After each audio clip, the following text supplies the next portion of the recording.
nombre es Patricio Contreras. Me llamo Nicolás Rojas. Me llamo Pablo. Soy periodista. Estudié filosofía y después periodismo. Soy un ser humano. Me gusta leer.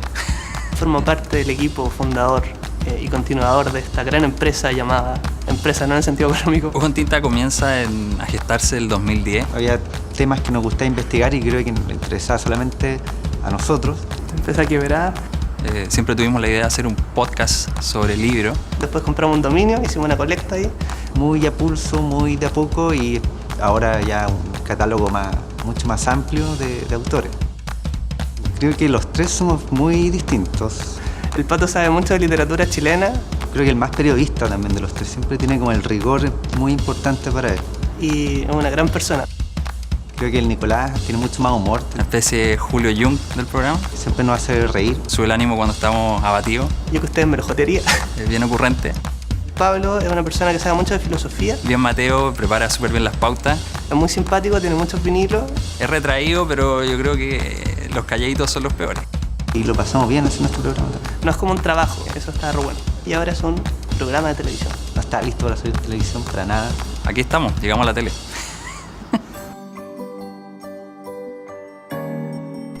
Lo que las ideologías dividen al hombre, el amor con sus hilos los une en su nombre, pregona Ricardo Arjona en una de sus afamadas canciones. Es tan corto el amor y tan largo el olvido, escribió en su juventud Pablo Neruda. Es cierto, trovadores, poetas, periodistas y televidentes hemos sufrido los embates del corazón. Hoy nos convoca ese sentimiento intenso del ser humano que, partiendo de su propia insuficiencia, necesita y busca el encuentro y unión con otro ser. Corazones rotos, plenos, soñadores y dudosos, los invitamos a latir con nosotros en esta persecución de las flechas de Cupido. Es el amor en Ojo en Tinta.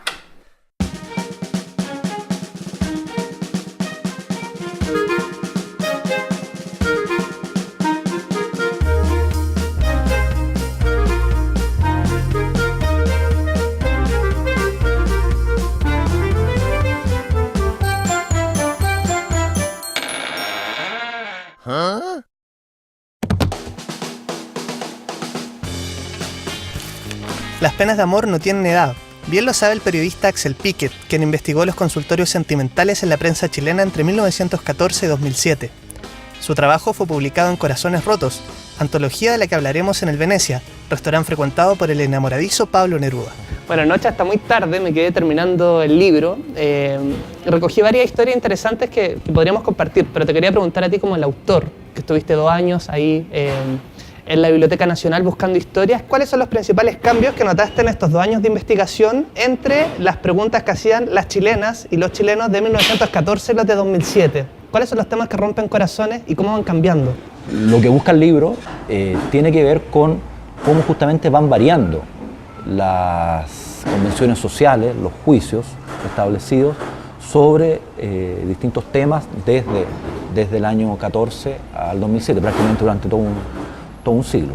Tú revisáis las primeras cartas sobre violencia intrafamiliar y ahora esos consejeros estarían presos. Y en ese tiempo, ante una mujer que escribe angustiada porque el marido la golpea, más o menos lo que le dicen es, primero no hablan de golpiza, hablan de te corrigen. O sea, algo estás haciendo tú para que tu marido tenga que corregirte, que es darle de golpe, digamos. O sea, estarían presos. Tanto el que golpea como el que ampara. Muy bien presos, por lo demás, digamos. Eso obviamente ahí veis cómo han ido cambiando, afortunadamente en este caso, los parámetros. Rosalina aconseja el 12 de marzo de 1967 en La Tercera. Bueno, le dice a Homero, no eres culpable de ser homosexual ya que te pervirtieron cuando todavía eras un niño. Todos los problemas en la vida tienen solución y debes hacer un esfuerzo extraordinario para sobreponerte a este vicio que es la perdición de muchos hombres. No lo pienses más y consulta a un médico psiquiatra y verás que con un par de inyecciones quedarás más macho que el más fornido galán. Como dato, te diré que en el Hospital Psiquiátrico de Santiago atienden gratis y están acostumbrados a este tipo de consultas. Bueno, el caso de Zamudio fue bien emblemático. Hace poquito tiempo incluso salió una ley antidiscriminación. ¿Cómo ha evolucionado la sociedad chilena en cuanto a la posibilidad de manifestar el amor en el mundo homosexual? Es una respuesta que puede sonar jocosa, pero es terrible, es brutal, y además publicada en un diario de circulación nacional que tiene un director responsable, un editor y alguien que chequeó eso, digamos. O sea, Y esperaría que una respuesta como esa también estaría al otro lado de la legalidad a esta altura, digamos. O sea, porque claramente discriminatoria, por decirlo menos. Bueno, estamos en el Venecia, un lugar, nos contaba hace un ratito, bueno, no nos contabas, te cuento yo, y se puede inferir también, que venía mucho Pablo Neruda acá, a Cuya casa está lugar. acá, Claro, cerquísima. Digamos. quizás venía a tomar acá unos vasos de agua y después iba a su casa. Te quería preguntar sobre ciertos lugares asociados al amor, ¿cómo han ido cambiando? Vemos que hay ciertos barrios, por ejemplo, poblados de moteles en ciertos sectores de Santiago. ¿Cómo se vivía el amor, por ejemplo, en 1914? ¿Dónde se vivía y cuáles eran los límites, no? ¿Qué no se podía hacer, qué sí se podía hacer? Era un amor mucho más clandestino, mucho más apegado a ciertas formalidades. Tiene relación, por ejemplo, el luto de las viudas, digamos, ¿ya? Hay un capítulo que es la viudez justamente, y en las primeras décadas los consejos son sobre recordar cuántos meses tiene que llevar riguroso luto, digamos, sí. ¿cachai, no? Y después hay una carta de algunos años después de la misma consultora diciendo, bueno, esto se ha relajado. Bueno, ya. Claro, dale, sí, puedes tocar piano, dice, si no me equivoco, puedes ir a clases de piano, wow. Ya, ¿cachai? Se ha ido relajando. Los consejos a las viudas del doctor Cariño, la cuarta, son, mijita, claro. Está enterrado, vamos. Claro. Hay un tema de clase que hasta el día de hoy es un tema, ¿no? Si uno escucha el rumpi muchas veces hay un tema de que él tiene plata, yo no tengo, ¿qué va a decir la gente? Él es político, él es revoltoso, claro. Y yo soy conservador. ¿Cómo cruza esa diferencia de clase, esta historia de los consultorios en Chile? Bueno, eso yo creo que es uno de los temas que no han variado, no se han movido ni un centímetro. O sea, los veis, las teleseries que se dan ahora en la televisión, claro. Se tienen que ver con, no sé, el Álvaro Escobar lo trae una teleserie con una nana peruana. O sea, este sigue siendo un país clasista, este sigue siendo un país marcado por barrios que son guetos, esto sigue siendo en qué colegio estudiaste, de qué universidad egresaste, etcétera, digamos. Muy bien. El Partido de los Valientes se llama el libro de Axel, que lo pueden buscar, y ahora se viene un nuevo libro, ¿nos puede adelantar? ¿Cómo se va a llamar? Es la historia de Colo Colo 73. Wow. Un gran libro. Ya estarán todas las librerías. Pronto. ¿Y lo edita la editorial? 5 Haces. 5 Haces. Flamante editorial. Gracias. Corazones Rotos, de Editorial Catalonia, antología de consultorios sentimentales. Van a leer amor. Y amor es también derrota, es también entusiasmo, es desesperanza, es también la vida entera. Eso está todo acá.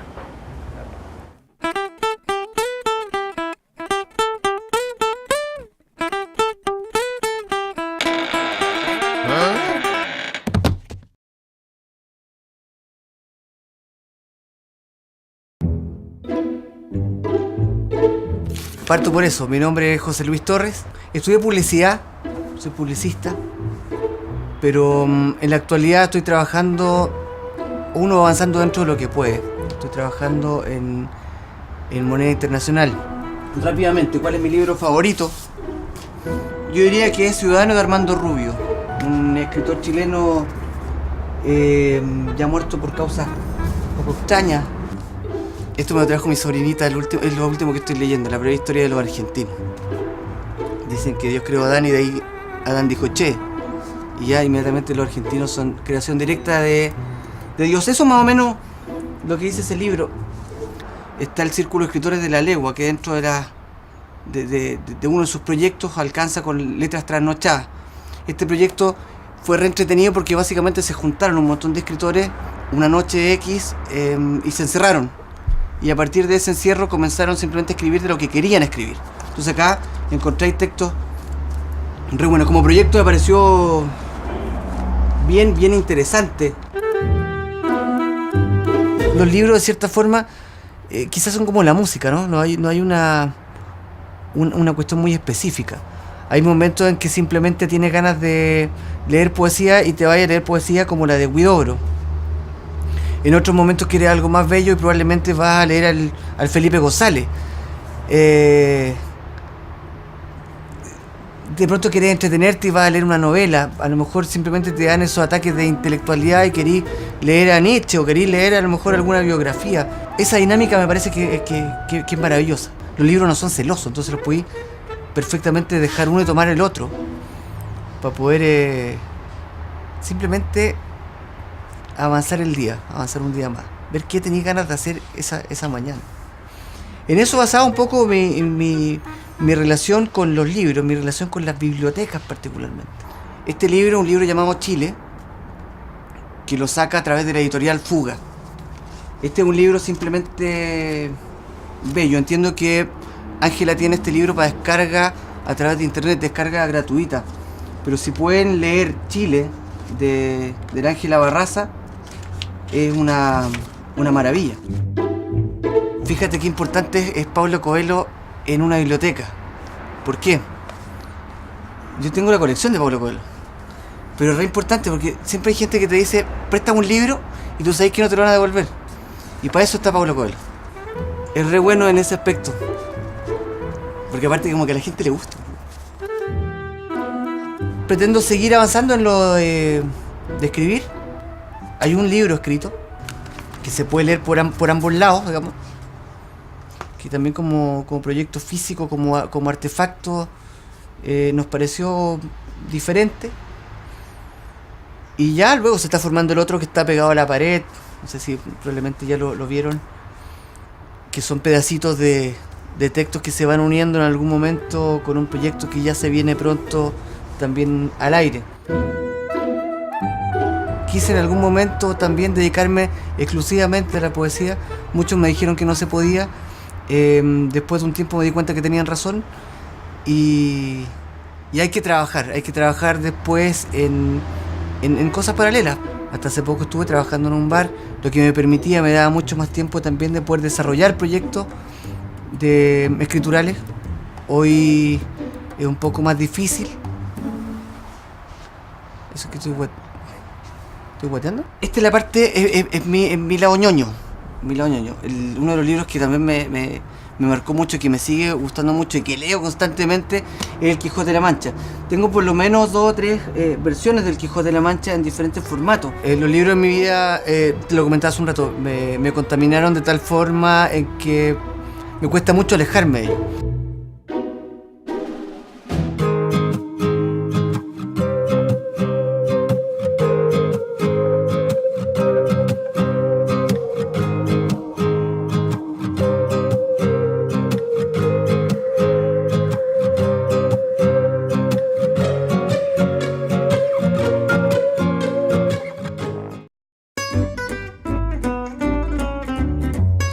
La poesía de Teresa Calderón refleja un mundo donde el amor está desgarrado. Uno de sus versos dice: "Tu olvido me araña el rostro". Conversaré con ella sobre su obra, donde las metáforas se mezclan con la autobiografía. La Quinta Normal parece ser el mejor lugar para encontrarnos.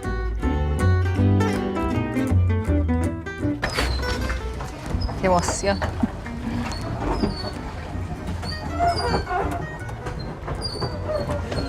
Quería conversar un poco sobre literatura, amor. ¿Tú alguna vez te enamoraste de algún personaje cuando comenzaste a iniciarte en la lectura, en tu adolescencia quizás? De mis primeros amores literarios fueron los príncipes de los cuentos de hadas, por supuesto. Y ya en mi tiempo de colegio, en la adolescencia, yo más que de los personajes literarios me enamoraba de autores. Y ya en el tiempo de universidad, recuerdo que me enamoré del Quijote. ¿Y qué pasa con la poesía? Porque, tus inicios publicando fueron en la poesía. Claro. ¿Qué pasa? ¿Te gustaba memorizar versos? Sí. ¿Qué sentías cuando leías poesía? Mi mamá, que era muy joven y muy bella, ella sabía muchos poemas de memoria, sobre todo los de Rubén Darío. Entonces tuve la intuición de capturar la esencia de la poesía, que era sonido, ritmo, belleza, encantamiento. Y mi papá era el poeta de la casa. Entonces él llegaba, él ya había publicado un libro cuando nosotros éramos chicas, entonces ya publicaba el segundo, llegaban sus amigos poetas a La Serena, Jorge Teller, Miguel Artech, Enrique Lin, y hacían como lanzamiento del libro en el living comedor. Entonces, para mí y mis hermanas, los poetas eran algo extravagante, mágico, porque eran como niños, nosotros los veíamos a ellos como si fueran niños. ¿Dónde se expresa mejor el amor? ¿En la poesía, en la narrativa? ¿Hay un tratamiento del lenguaje especial en alguno de esos géneros que lo hace más adecuado? Es en la poesía. ¿Por qué? Porque la poesía tiene que hablar en imágenes poéticas, tiene que hablar construyendo algo sobre un tema inmenso, gigantesco, del que ya tanto se ha escrito, y buscar una manera original, única, diferente de decirlo. Y eso, cuando digo original, me refiero a lo que decía antes, que era ser fiel al origen, es decir, a uno mismo.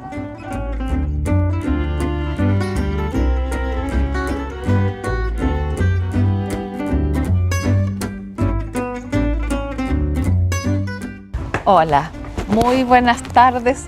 No, eso no. Hola, yo les quiero recomendar esta antología de poesía chilena. El segundo tomo corresponde a los años 80, la poesía que se hizo en Chile en tiempos muy duros. Hay 58 poetas chilenos, donde hay una gran variedad temática, estilística, y yo creo que es muy enriquecedor para todos los lectores, al público en general, que quiera saber qué pasa con la poesía hoy en Chile. Este libro le va a dar muchas respuestas y lo va a llenar de sorpresas. No se lo pierdan, de verdad que sí.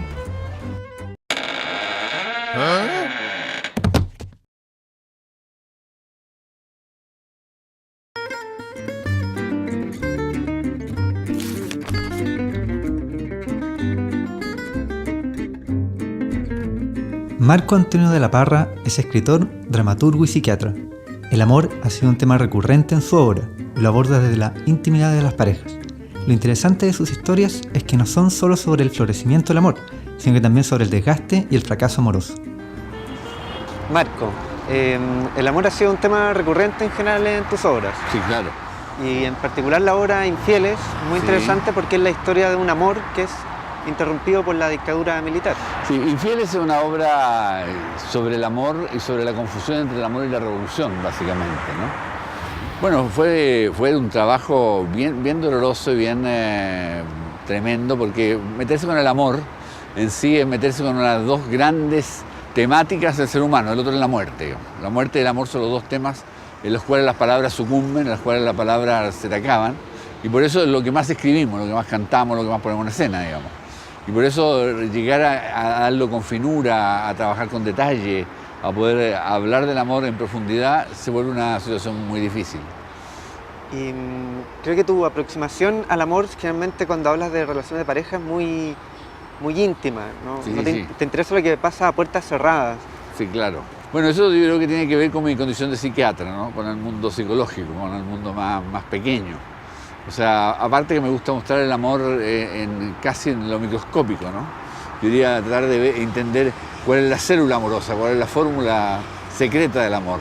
Y cuando escribes de amor, es difícil no ser cursi para hablar de amor. Hay que revisar mucho lo que uno escribe. Bueno, es un tema, ¿no? O sea, el amor, lo erótico, la muerte, como te decía hace un rato, son temas que como cuesta mucho elaborar el lenguaje, te exigen mucho trabajo para no caer en frases hechas, para no caer en lugares comunes, para poder realmente mostrar ese mundo en profundidad, poder tocar el corazón del espectador sin recurrir a cursilerías o frases dignas de canciones, digamos, de cantautor de cuarta categoría. Digamos. En el caso de tu libro, o sea, tu obra La sexualidad secreta de los hombres, Sí, claro. que es una obra de las más exitosas que has tenido, Sí. toca justamente un tema poco recurrente, el sexo, que en general es Sí. un tema que se trata de evitar. En el caso de las obras, el caso que se pone un tupido velo generalmente. Sí, sobre claro. esos temas. Sobre los hombres se sabe muy poco y sobre todo saben poco los hombres.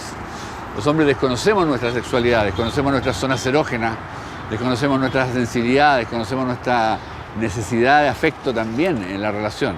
Muchas cosas que se le atribuyen a la mujer, también los hombres las necesitamos, digamos, el diálogo, la comprensión, la compañía. O sea, tenemos una fachada, ¿no? de leones, de gorilas, el agarrón por delante, digamos, y después vamos con las palabras. Y hay ciertas cosas que tienen que ver con la respuesta psicológica masculina en esto.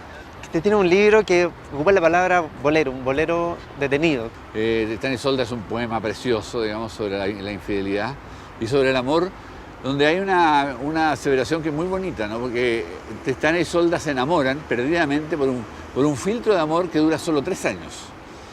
Y que dice entonces que tal vez todos los grandes amores, las grandes pasiones duran solo 3 años. Y luego viene un amor más tranquilo, un amor más llevadero, un amor más cotidiano, digamos, pasados estos 3 años. ¿Y tú crees efectivamente que el amor dura 3 años? Hay un enamoramiento que dura muy poquito, el primer enamoramiento, que es un enamoramiento así que todos hemos sentido, digamos, el primer atractivo. Luego viene un amor intenso, erótico, que se calcula entre 3 a 5 años y que parece tener que ver con la crianza de los niños. Y luego viene un amor de apego, que quizás menos intenso pero más extenso, que tiende a la duración y tiende a poder cuidar esta familia. O sea, tienen una función biológica y antropológica muy importante, estos 3 amores, digamos. Ahora, el amor que más agita es el amor de los 3 años, ¿no? Y el enamoramiento, ¿no? El primer enamoramiento vuelve loco a todo el mundo, digamos. O sea, no conozco a nadie que no lo haya dejado sentir. Y el problema es que lo vuelve a sentir una y otra vez, digamos. También el amor realmente se comunica en este mismo puente. La gente escribe, sí, se escribe y está lleno Santiago. Lleno de candados que están en este puente, ¿no? O sea, ojalá que nadie nos separe, ojalá que nadie abra este candado. Aquí el mito de hacer el candado y tirar la llave, ¿no? Al río. Probablemente son promesas de enamoramiento o de amor, el primer amor intenso, ¿no? Más que el de amor de apego. Muchas gracias por la conversación, Marcos. Que el amor te acompañe. Igualmente. Muchas gracias. Chao.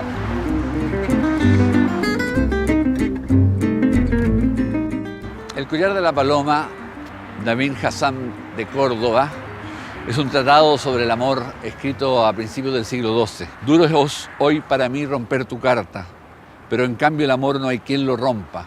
Y mejor es que dure el amor y que se borre la tinta, pues lo accesorio debe sacrificarse a lo principal. En cuántas cartas está la muerte de quien las escribe, sin que éste lo supiera cuando la trazaban sus dedos. Un libro recomendable para todo aquel que quiera entender verdaderamente qué es el amor humano.